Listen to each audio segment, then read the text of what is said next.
If you have oily skin, magugustuhan nyo itong sunscreen. Alam nyo ba na daan yan sa FYP ko? As in, sobrang trending niya. Tingin nyo ba worth the hype siya? Kasi di ba ang dami ng naglipa ng mga sunscreen sa market. Kaya naman, syempre, testing natin siya. This is the Lux Organics Zero Shine Invisible Screen Daily Sun Stick. So, ang tawag dito ay Cloud Matte and meron siyang SPF 50+. Ganyan yung packaging niya. Ilang beses ko na ito nagamit. Nagamit ko na siya bago maglagay ng makeup. Nagamit ko na rin siya after ko maglagay ng makeup. Kailangan taga nating mag-apply ng sunscreen. And super handy niya. Pwede mo siyang dalhin, ilagay mo lang sa bag mo, tapos ipapahid mo lang siya sa mukha mo. Kasi sunscreen stick siya. And ito nga ay for pawisin and oily skin. Ako naman combination skin, pero look at my skin, ayan na siya. Nag-oily na yung part dito, 'di ba? Sobrang pang-combination skin talaga siya. And nagpawis na ako niyan. So, i-apply natin siya. Makikita nyo, medyo shiny pa rin siya dyan. Ganito yung itsura niya. Alam nyo, after nyo siya gamitin, pwede nyo siyang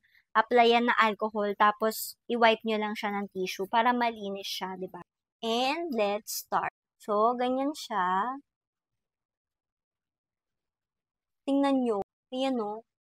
Compare nyo dito. Ito parang medyo oily-oily pa siya, diba? And this part, na-mattify siya. Like, ayan o. Diba? Wala na siyang masyadong shine. Compare dito. Wala siyang tagging. Mabilis naman siyang i-apply sa skin. Meron lang siyang kaunting scent. Pero, hindi naman siya bothering. Favorite ko siyang gamitin ng paganito, pataas. Para medyo lifted yung face natin. Meron kasi siyang powdery finish. Tapos, seamless siya. Tapos, look at that. Para siyang merong lightening effect dito, 'di ba? Again, ito yung may sunscreen stick. And ito yung wala. Meron siyang green tea extract. Meron siyang licorice extract. At anti-sebum din siya. Kaya tagang okay na okay siya sa mga pawisin girlies too. Yung feeling na niya sa face ko, sobrang soft niya, lightweight, hindi naman siya sticky, lalo na pag nag-set na siya. Ayan o, ang talaga, ang dulas niya.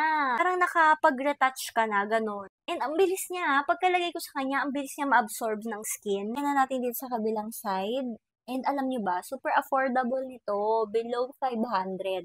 For 399 pesos, meron ka ng sunstick. So, chinek ko siya kung may white ka siya at ang napansin ko, parang lang kasi, parang nag-whiten lang talaga yung face ko. Gawa nga, meron siyang whitening effect. Kayo guys, na-try nyo na ba to? Kung hindi nyo pa natatry, it's your sign. Pero sa mga nakatry na, tingin nyo ba worth the hype itong product na to? Let me know in the comment section!